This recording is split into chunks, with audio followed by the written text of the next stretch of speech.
Hello and welcome to RachAquarelle, and welcome also to the second to last day in my holiday art series. Every single day between Thanksgiving and Christmas Day, I've been doing a little watercolor which has been centered around the themes of Christmas, the holidays, winter, you name it. I've made a variety of cards, gifts, and illustrations.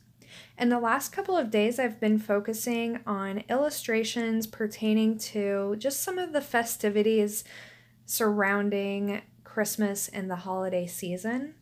And this little illustration is going to depict the lighting of a Christmas tree.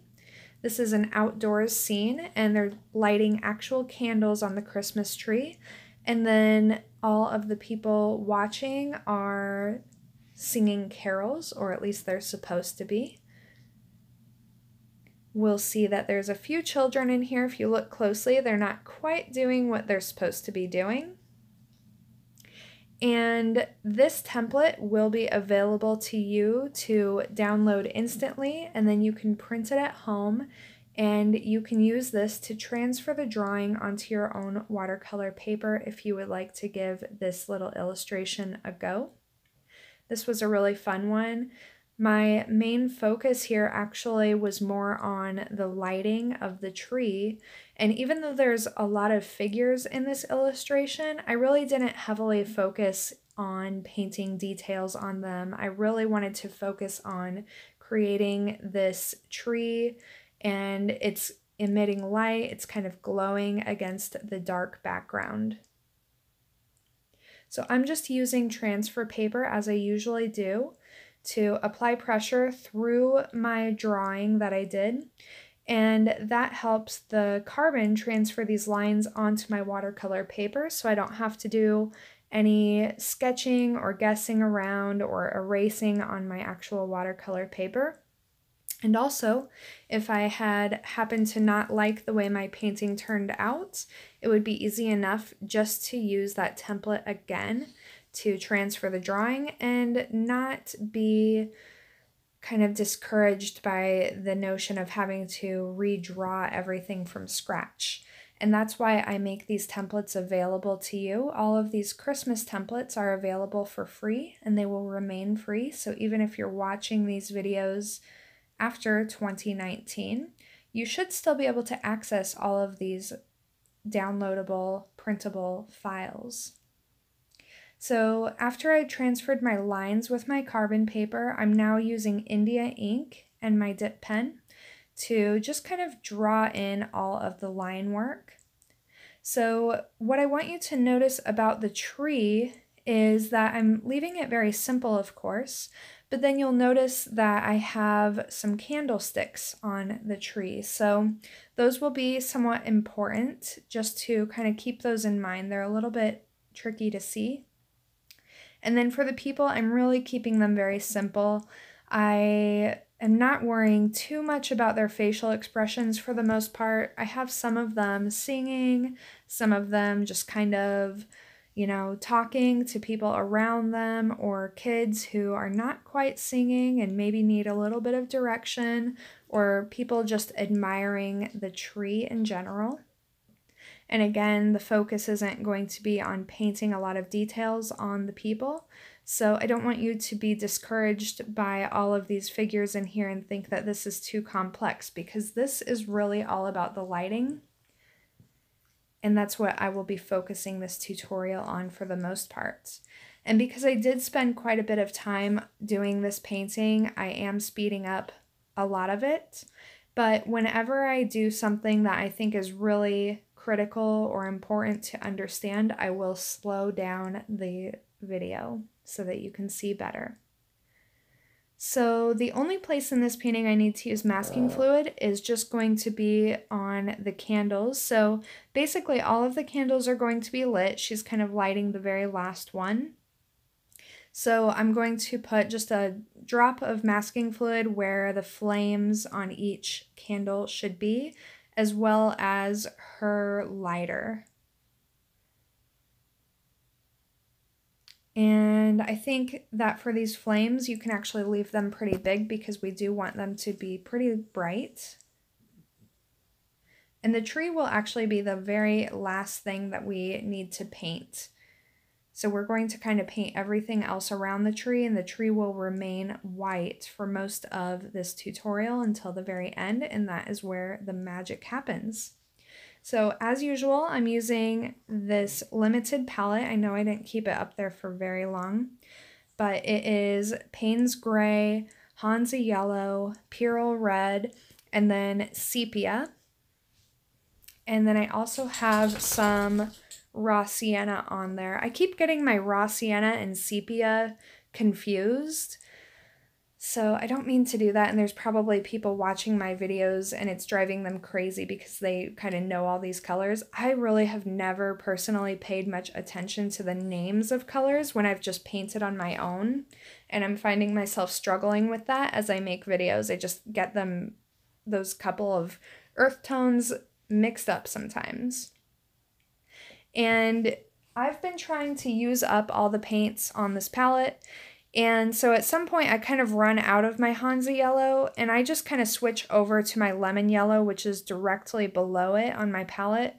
They really are very similar yellows, so I didn't feel like that, you know, took away from this color palette at all. But it is nice to finally get to a point where I'm starting to use up all of these colors. Now you can see that I've applied a fairly dark wash of Payne's Gray to the entire background, leaving the foreground area white for now.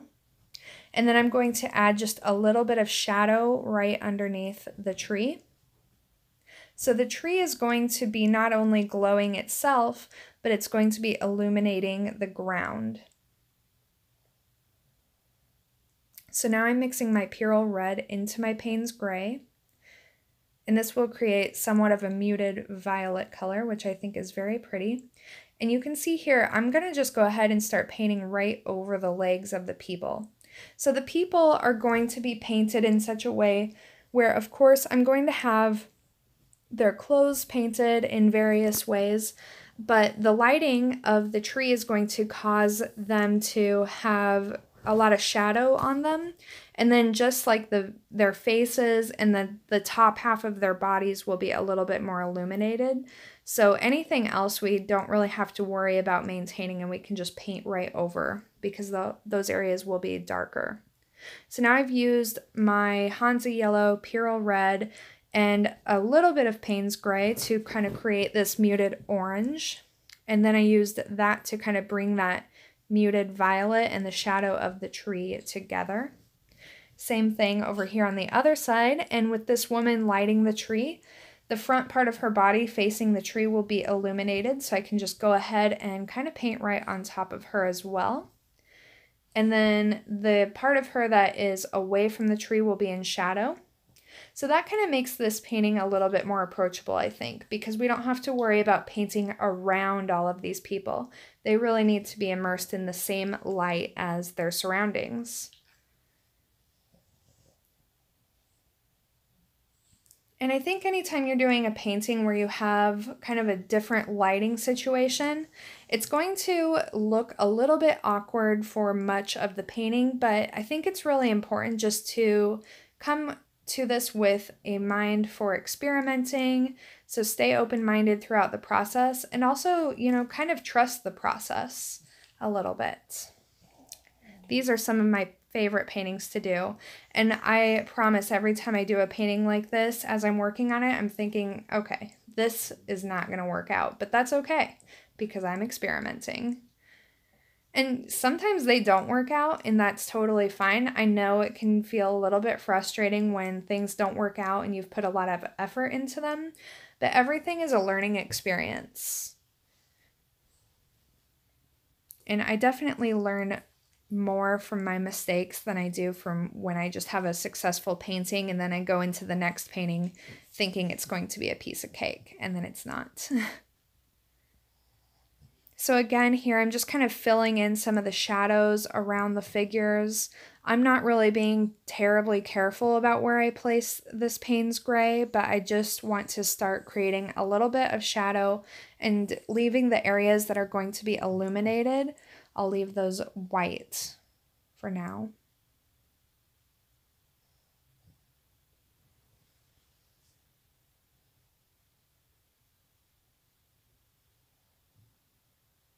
And so far, I really haven't even needed to use a smaller brush because there's nothing I've done so far that really requires any kind of precision whatsoever.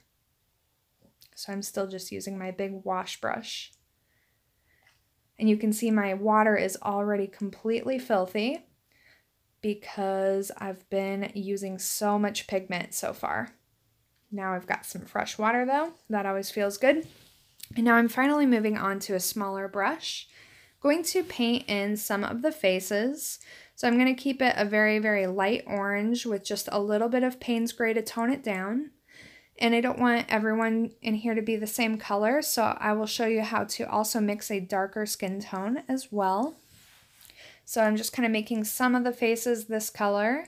And then to make a darker skin tone, I'm mixing a little bit more Payne's Gray in. And then a little bit more saturation from the Purell Red and the Hansa Yellow.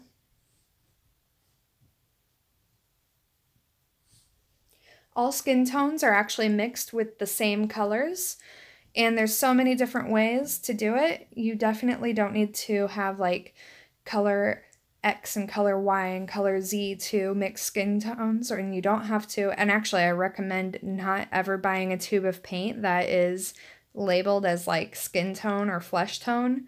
What a disaster that always is. So skin tones are always just going to be a combination of a red, a yellow, and then a blue. In this case, the Payne's Gray is my blue. And then to get different skin tones, it's all about just finding the right balance between those three primary colors. And now I'm just going in and starting to add some spot color to their clothes. And just like when I did the illustration of the kids sledding, I'm just basically trying to make sure that not everyone is just dressed all the same way. In this case, I didn't really mind that everyone had dark colored pants on because it seems like kind of a formal event, so it seems like something where people would likely be wearing dark colored pants. But I want to add some variety in the coats that they're wearing, the mittens, the hats, etc.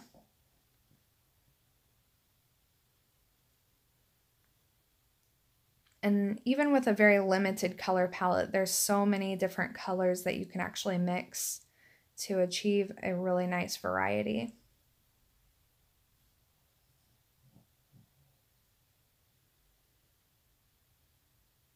And then on this figure over here that's lighting the tree, I'm going to pay a little bit more attention to how she is lit than the other figures that are a little bit more in the distance and less of a focal point than she is. So for her, I just want to make sure she has a very distinct shadow and then a very distinct portion of her figure that is being illuminated by the tree. And then again, back here with these figures. Now the thing is I really don't want to leave anything just pure white because this is a nighttime scene. So I want to make sure that whatever I do and however I paint all these people that I cover up all of the white. And now I'm adding a lot more pigment to that dark sky, leaving just a little bit of the area directly close to the tree a little bit lighter. And then I have it darkest right in the corners, as you can see. So kind of a vignette look. I have one restless dog tonight who refuses to go to sleep. So he's just kind of walking around, making noise and being needy. And his name is Watson. He's a good boy, but a little bit restless tonight. And you can see with all the pigment, again, that I've been using, my water is already just completely dirty. And honestly, dirty water doesn't bother me that much. I think a lot of people clean their water often because they think it's going to pollute their watercolors, but it really doesn't, because even though it's very dirty looking water, it's still so diluted that it's not going to actually impact the colors that you mix. But I tend to switch it out when I'm doing videos just for the sake of it looking a little bit nicer. So you can see now on the figures I've pretty much eliminated most of the white here, but I will need to have a little bit more shadow and definition in there. And now I'm just painting all the candlesticks red. Now remember, we used masking fluid on the flames, so we don't have to worry about those, which is very nice. But then when we paint the tree, I will want to just kind of be somewhat careful to avoid those red candlesticks, because I'll be painting the tree, of course, green. So I don't want to paint over those nice bright candlesticks with green. I could have just used a little bit more masking fluid, but I decided not to do that and decided I could probably be okay just kind of avoiding those. I'm going to start out with the tree, just painting it pure yellow. And with the yellow, I really don't need to be cautious around the red candlesticks at all. It might tint those candlesticks a little bit orange, but it's easy enough to then go back in to the candlesticks with just more pigmented red to bring back the bright reds. I'm also letting some of this yellow spill into the background and onto the ground around the tree. That will add to that effect of brightness and illumination. So now I'm pretty much out of my Hansi yellow, and now I've switched over to my lemon yellow, but you can see that it is very, very similar. So that's not going to bother me at all.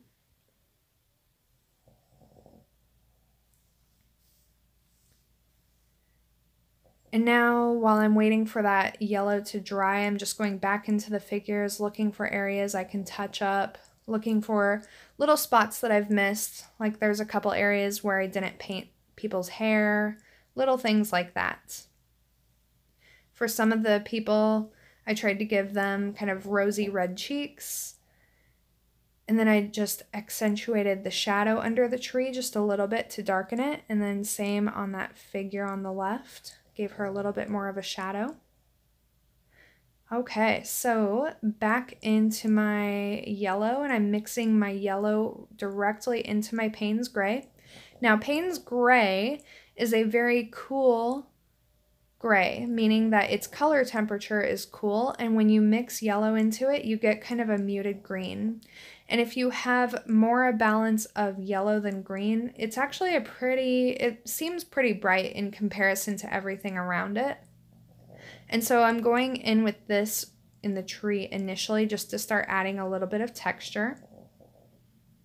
And I don't want to completely cover up the yellow, but obviously this tree should be predominantly green rather than yellow. I'm just letting a little bit of that yellow shine through just to add to that feeling of luminosity. And we're just about done with this painting. We just have a few last touches, mostly pertaining here to the tree, and it's pretty easy stuff, really.